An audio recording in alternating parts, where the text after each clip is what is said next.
Endocrine Society journals, as you see there, we are hosted, all of them, all 5 of our journals are hosted on the Oxford University academic platform. This is a very high quality platform, and it incorporates and is continually updated with the latest technology. There's a lot of attention to accessibility. There are multiple backup copies, and when something's published in an academic journal, it is permanent. The oldest of our journals, Endocrinology, started publication in 1917, and you can read the 1917 first volume of Endocrinology online. We've had it digitized, and it's available there.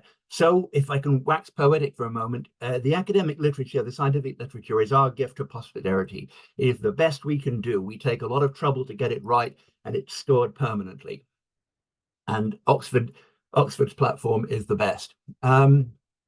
Here you see, wait a minute, I didn't mean to jump ahead quite so quickly. Here you see the 5 journals we now publish. Alan already said something about these, but they are all high quality, and I want to stress that all of the editors are members of the society.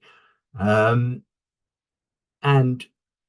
the editors make use of editorial board members who provide a lot of the critical reviews of the contents that are submitted. We can vouch for all of those. They are carefully vetted for their expertise. Alan said something about all of these. Endocrinology, I've already mentioned, is the oldest, our basic science journal, going since 1917. Over on the right there, JCM case reports started only last year, publishing clinical cases. Jess, the one in the center, Journal of the Endocrine Society, and JCM case reports are open access. In case you have any doubts about what this means, it does not mean they publish everything that's submitted. Content to those journals goes through peer review, as all the submissions to all the journals do. But it does mean that anybody can read the content, anybody in the world, without having subscriptions. The others are subscription based.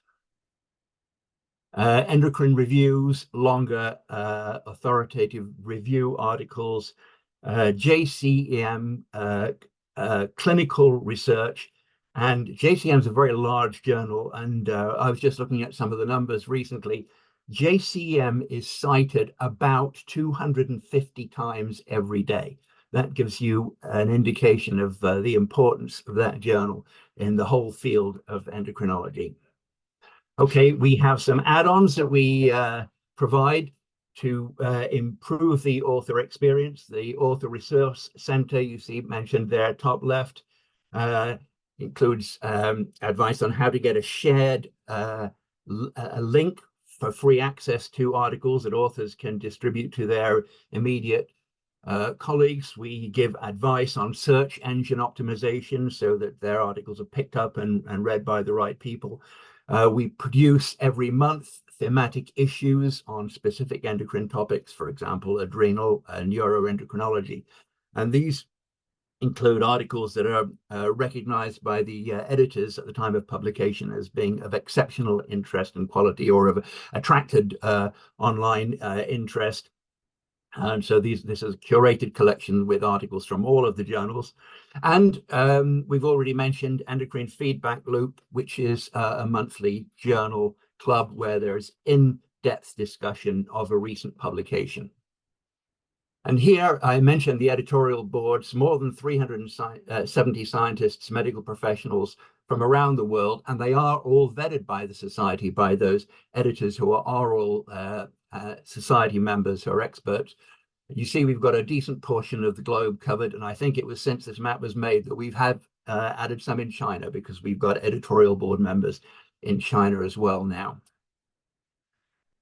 Endocrine reviews. The editor-in-chief, Ashley Grossman at Oxford University, as pituitary expert, Dale Abel at UCLA, an expert on cardiovascular and lipids, and they have a team of associate editors who help them evaluating the review articles that are submitted. I will point out that number, impact factor 20.3. Impact factor, if you're not familiar with it, is roughly speaking a measure of the number of citations per article over the previous 2 calendar years. 20.3 is a very creditable number. It makes Endocrine Reviews, without any question, one of the most respected review journals in endocrinology that's published anywhere. You can't just submit a review article to Endocrine Reviews without first discussing it with the editors and having a plan. It's not like a primary research journal. These are very major pieces of work. We don't want people spending months writing a review article and then finding that we've already asked somebody else to write the same review. So it's coordinated with the editors. But if you are interested, you can submit an article plan for consideration by the editors-in-chief. Endocrinology, Carol Langer is editor-in-chief for a while longer. She will be stepping down when she becomes president-elect at Endo, and Zane Andrews, you see there, currently the deputy editor, will become the editor-in-chief. Carol's an expert on progesterone and breast cancer. Zane Andrews is a neuroendocrinologist who's particularly interested in feeding behavior. And they certainly welcome your submissions. Again, you can make pre-submission inquiries to the editors. It's not obligatory in the case of endocrinology. You can make de novo submissions to the journal. Journal of the Endocrine Society, we started just a few years ago, open access, meaning that there is a publication fee, but anybody can then read the content from anywhere in the world. Jess, I will mention at the moment, is making a big push to expand its coverage of the topic of obesity. Both clinical and basic research on obesity is especially welcomed by the editors at the moment. You can learn more about that if you go to the Jess, as we call it, website. There's a special collection of obesity articles. Zeynep Maddock Erdogan, the editor-in-chief, is an expert on estrogen receptor endocrine disrupting chemicals and nutrition. She's spearheading this. Steve Hammers, our current president, an expert on steroid signaling, is the deputy editor. Journal of Clinical Endocrinology and Metabolism, we always call it JCEM. Editor-in-chief Paul Stewart from the University of Leeds. Cortisol is an adrenal, his particular area of expertise. He has 2 deputy editors, Elizabeth Pierce, who's a thyroid expert, and Raghu Mimira is a diabetes expert. And because JCM is such a big and busy journal, they help Paul in these ways. They've shared up responsibilities, and Elizabeth looks at commentary articles, soliciting commentaries on particularly important articles that have been published either in JCM or in other journals, actually. Raghu looks after the mini reviews, and JCM publishes a lot of these. These are very popular feature of the journal, and are very well cited. The journal also publishes approach to the patient articles, which I would hope some of you are familiar with. JCM case reports, as I said, the newest edition, just getting started, but doing very well. The number of submissions greatly exceeds what we were expecting at this point. Dr. Young, William Young, and Adina Turku, the editor and deputy editor, they're both adrenal experts. And again, that one is one of the published access journals, but indexed in PubMed Central and PubMed. Because we have members all over the world, not all of them have English as a first language, and the society has partnered with American journal experts And they can, for a fee, they can professionally edit a draft manuscript before it's submitted to one of the journals. This is really something that's independent from the journal consideration process. Review process. It doesn't guarantee that an article will be accepted. But if language is a difficulty, it is important that science is expressed clearly. This can help to get a manuscript into excellent shape for assessment by the editors. How does the process work? First thing that I would say to anybody thinking about submitting to Endocrine Society journals is that authorship really is a critical thing which has to be settled at the first stage. You can't just, decide to include all your friends you might have discussed the idea with. No. The people who are listed as authors have to have made a substantial contribution. They have to have been involved in writing or significantly revising it. They must have approved the article as submitted. They have to be held accountable for the work. So the idea of a guest authorship is not something we're really interested in, and there are good reasons for that. As I've already mentioned, it's perfectly possible for all of the journals to reach out to the editors first, say, would you be interested in my submission on this particular topic? Recently, we, along with it seems like most other people in the world, have been thinking and talking about AI tools and how they should be used or should not be used. We do allow the use of AI tools by authors. We ask them to declare what use they have made of AI tools. We do not allow the use of AI tools by reviewers for various reasons. Principally, we want the reviewers' very human expertise brought to bear on submissions. There's also a security issue with the potential security issue because submissions are considered entirely confidential to the Society's staff and editors until an article is actually published.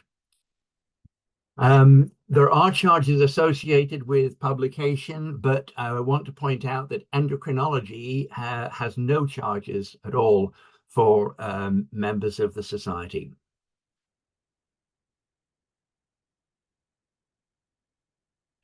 How does it work when you actually do submit? It's a complicated process, but we can sketch it very quickly. There's an initial screen by staff who check that essential components of the manuscript are present, that it's doubly spaced, that there's continuous line numbering. These are features that make it a lot easier for peer reviewers.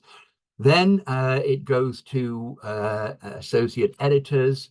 Associate editors will make an initial determination on whether it seems likely to be something that could be published in the journal, whether it fits in terms of scope, whether it seems to be of high quality. And if the answer to both of those is yes, they will invite peer reviewers. Peer reviewers are given a few days to provide detailed comments and recommendations on whether this can go forward. We pretty much always ask authors to revise in light of the comments from peer reviewers if the editor wants to go forward. And if the revision is deemed satisfactory, then it will be accepted for publication.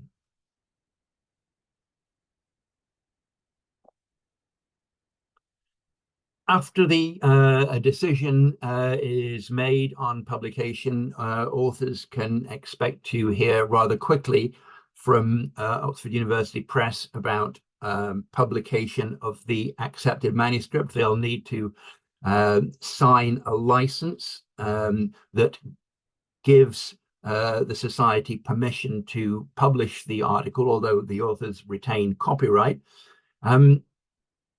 Because JCEM and Endocrinology are very selective journals, they're high impact journals, it will sometimes be the case that a manuscript's judged to be, while good science, not sufficiently high impact for those journals. We do offer authors the opportunity in those cases to transfer their submission to Journal of the Endocrine Society, which publishes a larger proportion of submissions. Not all by any means. It's only about 50% of submissions to JES are accepted for publication, but that's more than JCM and endocrinology. After manuscript acceptance, there will be preparation of proofs. We will check that there is proper linking to supplementary materials. We don't actually publish supplementary materials, but we encourage authors to link to supplementary materials. We do stress the importance of using ORCID identifiers. In fact, we require it for submitting corresponding authors. Proofs are generated, authors go over the proofs, make any essential corrections, anything that went wrong in copy editing, but authors are asked not to make substantive changes during proof correction. And then we check that the links to the data work, and then the article will be published in final form. But the story is still not over, because there are things that can be done to promote awareness and interest of the article even after it's published in final form. Free access links are distributed. The article can be cited, even whilst it's still in accepted manuscript form, it can be cited. We encourage authors to use social media to think about search engine optimization. That means choosing good keywords to ensure that it comes to the attention of the right people.